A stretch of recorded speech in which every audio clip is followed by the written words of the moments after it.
All right, good morning. I am going to show you how to solve Monday's morning work. Remember, if I show you the strategies in this video, these are the strategies I want you to use when you do it on your own. So we see here that we have a word problem. So of course, the first thing we're going to do is write rules, R-U-L-E-S. Now, we need to read the problem. It says, there are 24 pencils in a package. Mr. Rojas bought 57 packages for his classroom. How many pencils did Mr. Rojas buy? So now we need to underline. Well, it's important to know that we had 24 pencils. There we go. 24 pencils in the package, and that he had 57 packages. And then we want to circle our question, how many pencils did Mr. Rojas buy? And we want to focus our attention in on that word pencils. We want to think about that he has a bunch of pencils. We're not thinking about the packages. We're thinking about all the individual pencils in the package. Now we're going to go ahead and draw a picture. So we have packages of pencils, and we have a ton of them. In fact, I'm just going to put a bunch of dots and say that we have 57. So all of this, we have 57 of. Now in each of those 57 packages, there are 24 pencils in each package. Okay, I tried to get a new stylus to see if it would make it better, but I don't know, we'll see. Okay, now we need to make our strip diagram and label it. So when we make a strip diagram, the first thing we ask ourselves is, do we have a total? In this situation, we don't. That's what we're trying to find. So I'm going to put that X there because we do not have a total. Now we want to think about groups. How many groups do we have? Well, the groups that we have are going to be the packages because we know that there are 24 pencils in each package.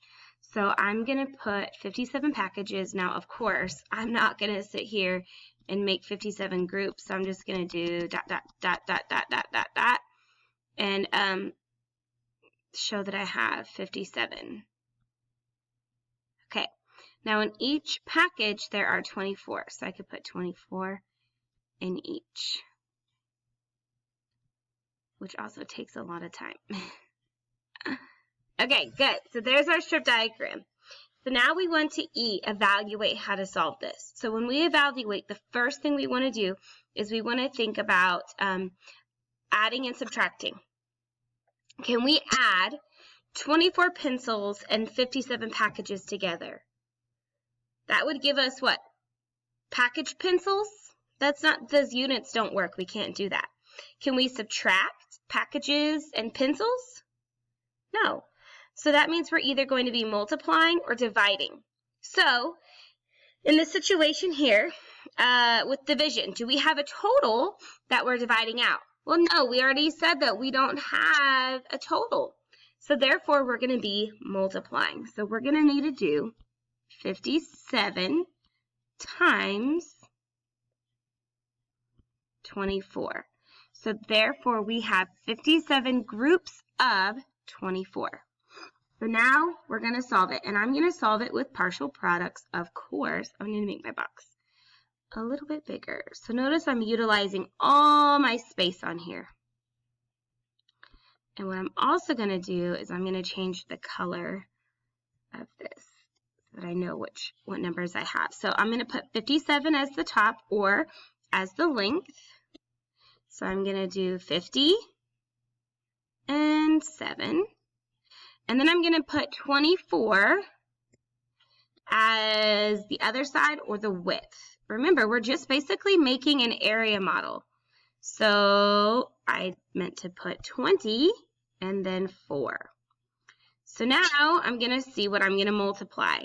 So for this first box here, I'm going to be doing 50 times 20.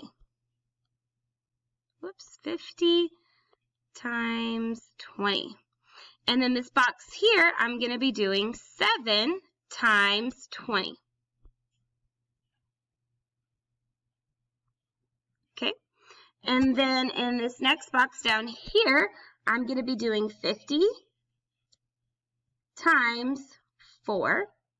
And then in this final box here, I'm going to be doing 7 times 4. Now remember our 0 rule. We can multiply the whole numbers and then throw in those zeros at the end. So this would be 5 times 2, which is 10. And then I have a 0 here and a 0 here. So I need to add an additional 2 zeros.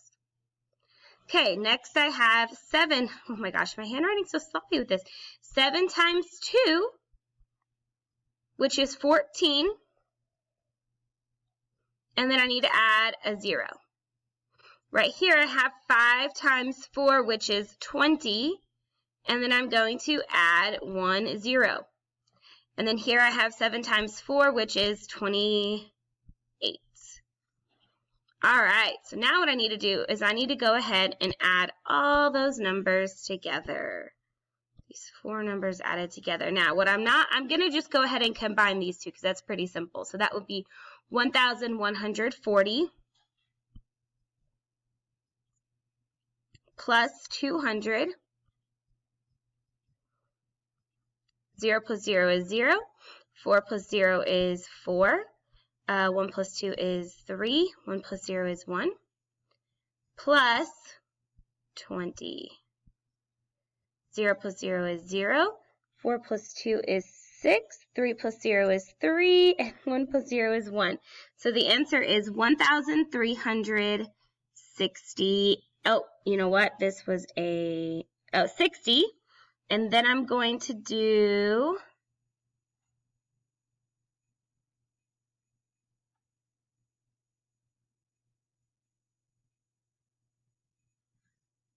okay, so I see what happened. I'm going to erase. I'm going to go back. This is why you don't want to have sloppy handwriting, Mrs. Benya. So this number is actually 28. 0 plus 8 is 8. 4 plus 2 is 6. 3 plus 0 is 3. And 1 plus 0 is 1.